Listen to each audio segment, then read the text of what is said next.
이 성령 강림 주일은요, 기독교에서 가장 중요한 역사적 사건 중에 하나입니다. 왜 이렇게 중요하냐? 바로 이 성령 강림 사건으로 인해서 이 땅에 교회가 시작되었기 때문입니다. 또한 이 성령 강림 사건을 통해서 이 땅에 비로소 예수 그리스도의 복음이 전파되는 첫 시작이 되기도 했습니다. 그런 여러 가지 중요한 의미들을 가지고 있기 때문에 이 성령 강림 주일은 우리에게 참으로 의미가 깊은 그러한 절기인데요, 바로 우리가 오늘 읽은 그 본문이 이 성령 강림 주일이 시작된 그 배경을 담고 있습니다. 이 시간에 같이 그 이야기를 조금 살펴보려고 하는데요, 먼저 우리가 이 내용을 살펴볼 때 주목해야 될 것이 있습니다. 바로 이 사건이 일어나게 된 시점입니다. 지금 이 성령 강림 사건이 일어나게 된 시점에 대해서 본문은 오순절이었다라고 말하고 있어요. 오순절은 유대인들에게 지켜야 될 세 가지 큰 절기가 있었는데요, 그 세 가지 절기 중에 하나였습니다. 여러분, 이 절기라고 하는 것을 이해하기 어렵다면 명절로 한번 생각해 보시면 좀 더 이해하기가 쉬워요. 우리나라에도 명절이 있죠. 두 가지 큰 거 있잖아요. 추석이 있고 그리고 설날이 있죠. 그런 것처럼 유대인들에게도 세 가지의 큰 명절이 있었던 거예요. 근데 여러분, 우리가 추석이나 설에 가면은 무엇을 합니까? 가장 큰 특징이 바로 민족 대이동이라고 하는 수많은 사람들이 고향에 찾아가서 부모님과 또 우리 어르신들을 뵙고 인사하고 그러잖아요.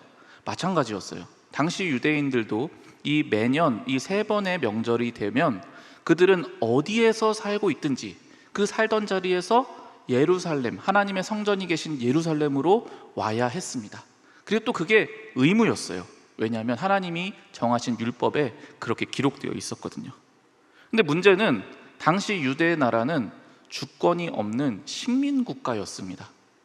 외국 나라가 침략을 했어요. 그래서 주권을 잃어버리게 된 겁니다. 근데 문제는 그렇게 침략을 당해서 주권을 잃어버릴 당시에 수많은 유대인들이 고향을 떠나서 뿔뿔이 전 세계 각지로 흩어지게 되었죠. 지금 우리로 치면은 해외 동포 같은 느낌입니다. 그렇게 자신들이 살아날 수 있도록 여러 세계 각지로 흩어진 유대인들. 자, 그럼 여러분, 세계 각지에 흩어진 그 사람들도 매년 이 세 번의 절기 때마다 유대 예루살렘으로 찾아와야 했을까요? 네, 그렇습니다. 얄짤없었어요. 아무리 멀리 살아도 무조건 유대 성인 남자들은 다 매년 세 번씩 와서 예루살렘에 와 하나님께 예배를 드려야 했습니다. 따라서 오늘 본문이 기록되어 있는 지금 상황은 이 예루살렘이라는 자그마한 도시에 세계 전역에서 모여든 해외 동포들이 아주 우글거리고 있는 그런 상황입니다. 당시 예루살렘의 평균적인 평소의 인구 수는 학자들마다 다르지만 대략 2만 명에서 2만 5천 명으로 추산되고 있습니다. 그런데 이렇게 세 번의 대명절일 때 해외 각지에서도 유대인들이 찾아오는데요, 그때 당시 인구가 어느 정도 되느냐, 약 18만에서 20만 정도 되는 인구가 모였다라고 합니다. 그러니까 평소 인원의 몇십 배잖아요. 그러니까 그 좁은 도시에 정말로 해외 각지에서 수없이 많은 사람들이 와가지고 정말로 발 디딜 틈조차 없을 정도로 많이 우글거리고 있었던 겁니다. 바로 그때 아주 특별한 사건이 그곳 예루살렘에서 일어납니다. 예수님의 제자들이 중심으로 되어 있는 120명의 성도들이 있었습니다. 그 120명의 제자들이 예루살렘에 있는 어느 장소에 모여서 열심히 기도하고 있었습니다. 그런데 바로 그때 성령이 마치 불의 혀 같은 모습으로 갈라져서 각 사람들에게 임하십니다. 그리고 그 순간 그 불의 혀처럼 그 성령이 그들에게 임하는 모습이 보여지는 순간 그 안에 있는 모든 사람들이 다 성령으로 충만케 되었습니다. 성령으로 충만해진 그들은 그냥 그 자리에 가만히 있지 않았습니다. 모두 다 자리에서 일어나 문을 열고 거리로 뛰어나갔습니다. 그 거리에는 누가 있습니까? 전 세계 곳곳에서 모여든 수많은 유대인들이 있죠. 근데 그곳에서 놀라운 일이 벌어지는데 바로 이 120명이 각자 저마다 거기에 와 있는 세계 여러 나라 사람들의 그 나라 말로 말을 하기 시작하는 겁니다. 큰 소리로 이야기를 하는 거예요. 그러니까 그 예루살렘 온 천지가 수없이 다양한 언어들로 가득 소리가 차게 된 것이죠. 그러니 거기에 있는 사람들이 얼마나 놀랐겠습니까? 그런데 그들이 놀랐던 또 하나의 이유가 있었어요. 그게 뭐냐 하면 지금 이 각 나라 언어들을 말하고 있는 이 120명의 사람들은 소위 갈릴리 사람들이었습니다. 당시 이 갈릴리는 아주 비천한 동네로 취급받았어요. 그러니까 갈릴리 사람들이라는 표현은 한마디로 말해서 좀 별 볼 일 없고 배운 것 없는 무식한 사람들, 이런 비속어적인 의미를 가지고 있었던 거예요. 그러니 당연히 그런 사람들이 유창하게 여러 나라 언어들을 말할 수 있을 리가 없잖아요. 근데 그런 사람들이 지금 세계 각 나라 말을 너무나 유창하게 하니까 거기에 모여있던 사람들이 다 크게 놀랄 수밖에 없었던 것이죠.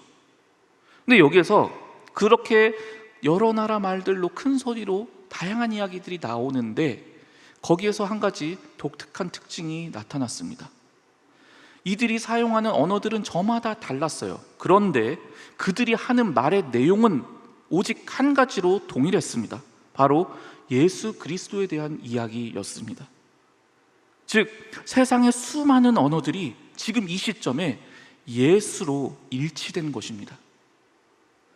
그래서 여러분, 이 놀라운 사건은 실은 구약시대에 있었던 어떤 사건과 연결되고 있습니다. 어떤 사건이냐? 여러분들이 혹시 들어보셨을지 모르겠는데 바로 바벨탑 사건입니다. 이 세계가 창조된 이후에 노아의 홍수가 일어났죠. 그리고 그 노아의 홍수 이후 노아의 자손들이 이 땅에서 다시 번성하게 되었습니다. 그때까지만 해도 인류가 쓰는 언어는 딱 하나였습니다. 그러니까 누구랑도 쉽게 의사소통이 가능했겠죠. 그런데 이 사람들이 의사소통이 잘 되니까 교만해졌어요. 자신들이 힘이 있다고 여겼어요. 그래서 우리들이 이름을 내고 우리가 저 하늘 꼭대기까지 닿을 만큼 멋진 탑을 건설하자, 그래서 우리가 유명해지자, 이렇게 서로 모의를 합니다. 그렇게 그들은 바벨탑이라는 탑을 쌓기 시작합니다. 그러나 하나님께서 그것을 그냥 두지 않으시고 이 땅에 내려오셔서 그 일에 개입하십니다. 그래서 하나님이 무엇을 하셨느냐? 그들이 쓰던 그 단 하나의 언어를 흩으셨습니다. 그 언어를 혼잡게 하셨습니다. 그래서 한 가지 언어가 수십 개, 수백 개의 언어로 갈라져 버렸습니다. 당연히 하루아침에 서로 의사소통이 안 되니 이 사람들이 어떻게 계속 같이 있을 수 있었겠습니까? 저마다 똑같은 언어를 쓰는 사람들을 찾아가지고 그 사람들끼리 뿔뿔이 흩어져서 전 세계 각지로 흩어지는 일이 발생했습니다. 여러분, 이 언어의 장벽이라는 것이 얼마나 크고 높은지 아시죠? 우리는 그래도 영어는 어린 시절부터 학교에서 너무 열심히 배웠기 때문에 그냥 대충 이런 얘기 하겠구나 알아듣고 좀 의사소통을 할 수는 있죠. 근데 여러분 한번 생각해 보세요. 여러분들이 갑자기 저 오지에 떨어졌어요. 거기 원주민들하고 만났어요. 그런데 그들이 하는 말 알아들을 수 있겠습니까? 전혀 무슨 뜻인지 하나도 못 알아듣죠. 만약 우리가 그런 곳에 떨어지면 번역기 또는 외부의 누군가의 도움이 없이는 도저히 살아가기가 어려울 거예요. 이처럼 언어의 장벽은 우리를 완전히 분리시키는 아주 높고 거대한 장벽이 됩니다. 이렇게 바벨탑 사건이 시작된 이후 아주 긴 시간이 인류의 역사에 흐르게 됩니다. 그리고 마침내 때가 되었습니다. 그래서 오늘 본문의 오순절 사건이 일어나게 된 것입니다. 앞서 말씀드린 것처럼 이 오순절날 이 세상에 임하신 성령님으로 말미암아 다양한 언어와 지역으로 흩어져 있던 그 많은 사람들이 예수 그리스도로 다시 하나가 된 것입니다. 비록 서로 다른 언어였지만 그들은 모두 똑같이 예수 그리스도를 알게 되었고요, 예수 그리스도로 일치되었습니다. 그리고 이 사람들이 나중에는 흩어져서 각지의 교회를 세우기도 합니다. 실제로 로마서가 기록될 때 로마 교회가 어떻게 세워졌느냐? 사도 바울도 가지 않고 그 어떤 사도들도 가지 않았지만 이때 당시 이 오순절 사건에서 찾아왔던 사람들이 가서 교회를 세웠을 것이다 라고 학자들이 추측하고 있습니다. 여러분, 이것이 바로 성령님께서 이 땅에 오셔서 우리에게 행하신 일입니다. 여러분, 우리는 서로 다 달라요. 우리가 같은 한민족이라고 해도 얼마나 다른지요. 여러분들이 집안에서 형제 또는 자매를 봐도 알 수 있지 않습니까? 같은 엄마 뱃속에서 나왔는데 어쩜 이렇게 생각도 다르고 말도 다르고 도저히 이해를 못할 것 같은 그런 장벽이 느껴지죠. 마치 언어의 장벽처럼요. 이렇게 우리는 서로 너무 다른 존재들이기 때문에 서로를 이해한다는 것은 사실은 애당초 불가능한 일일지도 모릅니다. 그러나 그런 우리이지만 우리는 성령을 통해 예수 안에서 하나가 되었습니다. 그리고 이 하나 된 곳을 바로 교회라고 합니다. 여러분, 저는 여기에서 우리가 한 가지를 주목했으면 좋겠습니다. 바로 언어인데요. 예수 안에서의 일치가 이루어지는 중요한 매개체가 뭐였느냐? 바로 이 언어였습니다. 본문에 보면 이 성령께서 강림하실 때 그 모습을 뭐라고 묘사하느냐? 마치 불의 혀가 갈라지는 것처럼 임하셨다라고 말합니다. 그리고 제자들은 그렇게 되자 각기 서로 다른 언어로 말하기를 시작했다라고 기록이 되어 있지요. 근데 여기에서 이 부분을 헬라어로 읽어보면은 동일한 단어가 계속 반복되어지는 것을 발견하게 됩니다. 여기서 불의 혀라고 할 때 이 혀라는 단어는 헬라어로 글로사라는 단어입니다. 이 글로사라는 단어는요, 혀라는 뜻을 가지고 있는데요, 동시에 또 하나의 뜻이 있는데 그게 뭐냐면 바로 언어라는 뜻도 가지고 있습니다. 즉, 이 본문을 헬라어 원어로 다시 한번 읽어보면 이런 얘기가 됩니다.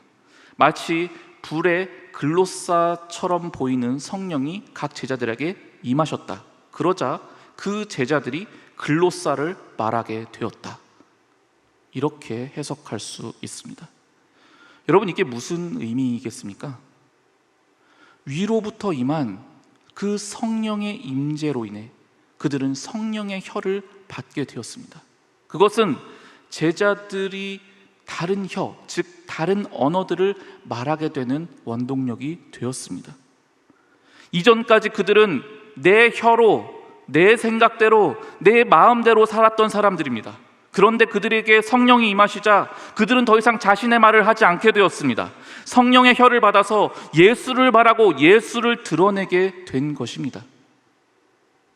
그러나 여러분, 성령의 혀라고 할 때 이 성령의 혀라는 것은 단순히 이 말만 의미하는 것이 아닙니다. 여기서 말하는 이 언어는 그냥 말로만 표현되지 않습니다. 실제로 성령의 혀를 받게 된 이 제자들은 이때부터 자신들의 삶으로 예수를 표현하고 드러내는 삶을 삽니다. 예수님이 이 땅에 계실 동안에 하셨던 그 행동들을 이제는 제자들이 행동하게 되는 거예요. 예수님이 하셨던 그 기적들을 이제는 제자들도 하게 되는 거예요. 예수님이 가르치셨던 그 가르침들을 이제는 제자들이 가르치게 된 거예요. 이 성령께서 오심으로 말미암아 그 성령의 혀를 받게 된 그들은 그들의 말로, 그들의 행동으로 오직 예수 그리스도만을 표현하게 되었습니다. 이처럼 제자들의 삶이 곧 예수를 드러내는 성령의 혀가 된 것입니다. 즉, 성령 강림을 통해 우리는 기존의 언어와는 전혀 다른 새로운 언어, 즉 예수라는 새로운 언어를 배우게 된 것입니다. 그러므로 예수를 믿고 성령을 받은 우리는 이 예수라는 이 새로운 언어를 사용하는 삶을 살아야만 합니다. 여러분들이 많은 말들을 하시잖아요. 오늘만 해도 얼마나 많은 말들을 하셨습니까? 그리고 여러분들이 오늘 여러 가지 행동들을 하셨겠죠. 근데 여러분, 우리가 성령의 혀를 받은 사람이기 때문에 우리는 어떻게 되어야 됩니까? 우리가 하는 모든 말들이 예수를 드러내야 하고 우리의 모든 삶의 행동을 통해 예수님의 모습이 보여져야 합니다. 그럼으로써 우리는 모두 말과 행동으로 예수를 표현하는 예수의 증인으로 살게 되는 것이죠. 이것이 바로 성령을 받은 우리가 살아가야 할 모습입니다. 그런데 여러분, 말로는 알겠어요. 아, 그래, 이런 것들이 예수의 증인의 삶이구나, 그렇게 이해는 하겠지만 구체적으로 그것을 우리는 어떻게 해야 하는지 잘 모를 수 있습니다. 저는 오늘 본문에 그 답이 있다고 생각합니다. 오늘 본문 6절과 8절을 보면 제자들의 행동을 보여주는데요, 성령의 혀를 받게 된 이들은 세계 곳곳에서 온 이들의 각 나라의 토속적인 언어로 말했다라고 기록하고 있어요. 저는 오늘 설교를 준비하면서 이 본문이 저에게 참 감동적으로 다가왔습니다. 여러분, 지금 우리 시대에 전 세계적으로 사람들이 누구나 다 알아들을 수 있는 공용어가 있죠. 바로 영어입니다. 영어가 지금 현재 이 시대의 세계 공용어인데요, 그런데 이처럼 당시 예수님 시대에도 세계적으로 통일된 언어가 하나 있었습니다. 그것이 바로 이 성경이 기록될 당시의 언어인 헬라어입니다. 당시 유럽 진역 전역과 모든 땅들이 거의 다 이 헬라어를 알고 사용할 수 있었습니다. 그러니 실은 이때 제자들도 이 헬라어로 이야기했어도 아마 세계 각지에서 왔던 사람들이 다 알아들었을 거예요. 그런데 여러분, 제자들은 여기서 그 공용어로 말하지 않았습니다. 공용어로 말하지 않고 그 해외 동포들이 왔던, 그들이 태어나고 자랐던 그곳 고향의 토속 언어를 사용해서 예수를 드러내었습니다. 여러분, 이게 무슨 의미일까요? 성령께서는 우리에게 어떤 통일된 규격, 통일된 언어를 강요하시는 분이 아니십니다. 성령은 오히려 우리 각 사람에게 찾아오시고 우리 각 사람에게 맞추어 주십니다. 통일된 규격의 어떤 획일적 규율과 법칙을 강요하시지 않으시고 우리 각자의 모습을 존중하면서 낮은 모습으로 겸손하게 다가와 주시는 모습, 그것이 바로 오늘 본문에 나타나는 성령님의 모습이었습니다. 여러분, 그렇게 낮아지는 것, 각 사람에게 맞게 다가가 주는 것, 그것이 바로 성령의 혀로서 우리가 새로운 언어인 예수를 표현하는 모습입니다.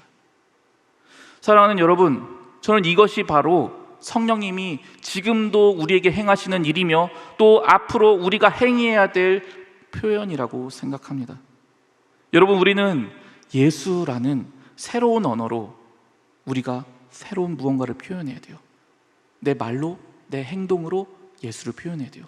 근데 그게 어떻다고요? 내 주변에 있는 사람들에게 맞추어 주는 것, 내 주변에 있는 사람들에게 다가가 주는 것, 이것이 바로 예수를 표현하는 방식입니다. 여러분, 우리 주변을 한번 돌아보시면 어떤 사람은 너무 연약하고 또 어떤 사람은 너무 부족합니다. 같이 하기에 너무 먼 당신들이 우리에겐 많이 있습니다. 그러나 여러분, 이 사실을 잊지 않으셨으면 좋겠습니다. 우리는 모두 예수 안에서 하나가 되었습니다. 그 하나됨을 기억하며 예수님이 그러셨던 것처럼 우리도 그들에게 다가가는 것입니다. 예수님은 높고 존귀하신 분이셨어요. 그러나 예수님은 우리에게 오실 때 자신의 수준을 우리에게 강요하시지 않으셨습니다. 오히려 반대로 예수님은 우리의 수준에 맞추어 자기를 낮추셨습니다. 그리고 우리에게 찾아오셨습니다. 그리고 죽기까지 우리와 영원히 함께 해 주셨습니다. 그러므로 우리가 예수님처럼 나와 다른 이들에게 찾아가고 또 그들에게 맞춰줄 때 그런 우리의 모습은 예수를 표현하게 될 것입니다. 그리고 기회가 닿을 때마다 우리의 입을 열어 이 예수의 이야기를 전하는 것입니다. 그것이 바로 성령으로 새로운 언어를 받게 된 우리의 살아가야 할 삶의 모습입니다. 우리가 그렇게 살아가면요, 그러한 나의 모습을 통해 내 주변 사람들은 지금도 나를 통해 드러나지는 살아계신 예수님을 만나게 되는 거예요. 그러한 나를 통해 내가 속한 곳이 예수 안에서 일치를 이루게 됩니다. 그러한 나를 통해 내가 속한 이 공동체가 예수로 하나 될 것입니다. 이번 성령 강림 주일을 맞이하여 우리 모두 서로에게 예수로 살아가준 우리의 삶이 될 수 있기를 간절히 소망합니다. 이 시간 함께 기도하겠습니다. 가장 높은 곳에서 가장 낮은 우리에게 찾아오신 주님, 그 낮아짐으로 우리에게 맞춰주시고 우리를 위해 대신 십자가에 죽으신 그 사랑을 우리가 기억합니다. 성령을 통해 우리를 예수의 증인으로 삼아 주셨으니 우리의 삶을 통해 예수가 드러나게 인도하여 주시옵소서. 나의 모든 말과 행동이 예수를 닮게 하시사 오직 예수만이 나의 유일한 언어가 되게 하여 주시옵소서. 그러한 나의 모습을 통해 세상이 지금도 살아계신 예수를 보게 하옵소서. 지금도 성령으로 우리와 영원히 함께하여 주시는 우리 구주 예수 그리스도의 이름으로 기도드립니다. 아멘.